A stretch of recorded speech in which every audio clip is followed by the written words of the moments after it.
Hello Kickstarter, my name is Charlie Corey. I own a small electronics design and manufacturing company, and we've been making products for other companies since 1991. Sorry to interrupt myself, but we have super exciting news. Not only was the iPhone 5 released today, but we finished our first prototype of the iExpander for the iPhone 5. It will give you the same expandable memory, double battery life, and incredible low-light images just like you saw with the iExpander iPhone 4 prototype. But the really exciting news is that we've solved the Lightning connector accessory issues. We use the original Apple 30-pin connector on the bottom, so you can still use all of your current 30-pin accessories. As you can see, we have the new iPhone 5 nested in our first iPhone 5 prototype. The original 30-pin connector is plugged into the bottom. I'm going to plug it into the computer now so that you can see that the connections are working properly. The iExpander will do the same thing that the $30 to $40 Apple adapters will do, but ours is built right in. Not having to buy this adapter separately will save you half of what the iExpander costs.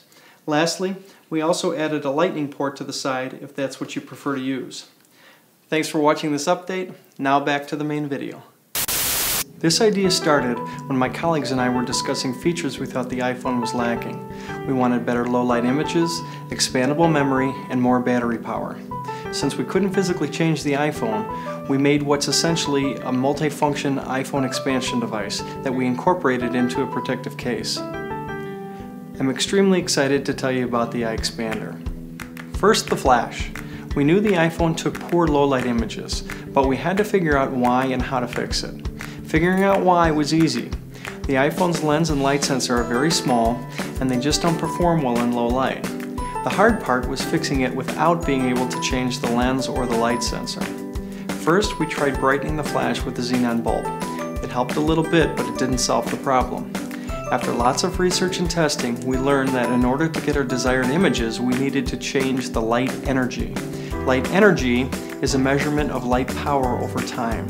To change the light energy, we needed to do two things: add more LEDs and design a special circuit which increases the power to those LEDs and also extends the length of their flash.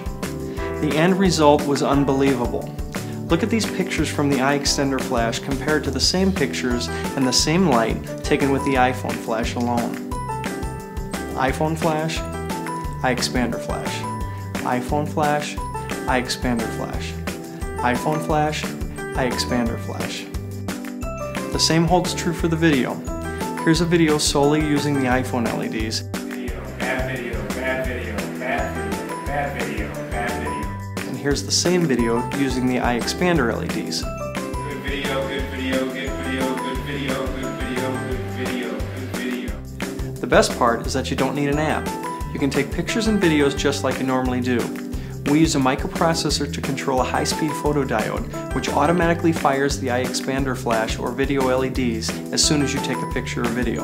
So basically, when your iPhone flash fires, so does your iExpander flash.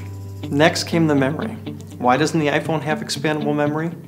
We don't know, but we wanted it, so we added a microSD card slot to the iExpander. Use any microSD card to expand your iPhone memory up to 64 gigabytes, which is the largest microSD card we're aware of. Transfer any Apple-supported files, movies, videos, pictures, spreadsheets, etc., back and forth between your iPhone and your microSD cards. This really frees up what you can do with your iPhone, and we're very excited about it. Lastly, the battery. We all know the story. There are several hours left in your day, your charger's at home, and your battery's at 10%. That's why we added the same lithium polymer battery that's in the iPhone to the iExpander, so now you'll have double the battery life. The battery power indicator is the same one you're used to seeing too. It's right next to the iPhone indicator.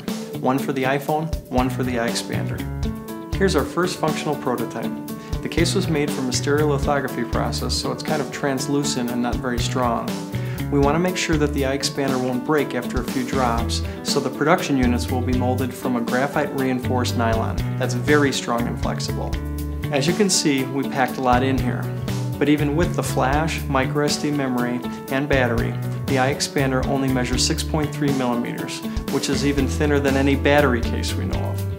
As a finishing touch, we made the connector on the iExpander the same as the one on your iPhone, so you don't have to take your iPhone out of the case to use your Apple charging cable.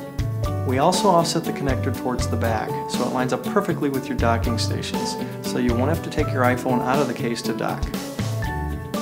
Allow me to introduce you to our team, who helped make the iExpander a reality. Hello, Kickstarter. So here's where you come in. We've built the prototypes, we've proven everything out, and we're ready for production. We think every iPhone user will love the iExpander, but we need your help to pay for the mold tooling, agency testing, and app finalization. If you can help us reach our goal, we promise to deliver you a product unlike anything else that we're confident you'll love. To Kickstarter and all of you, thank you very, very much for your support.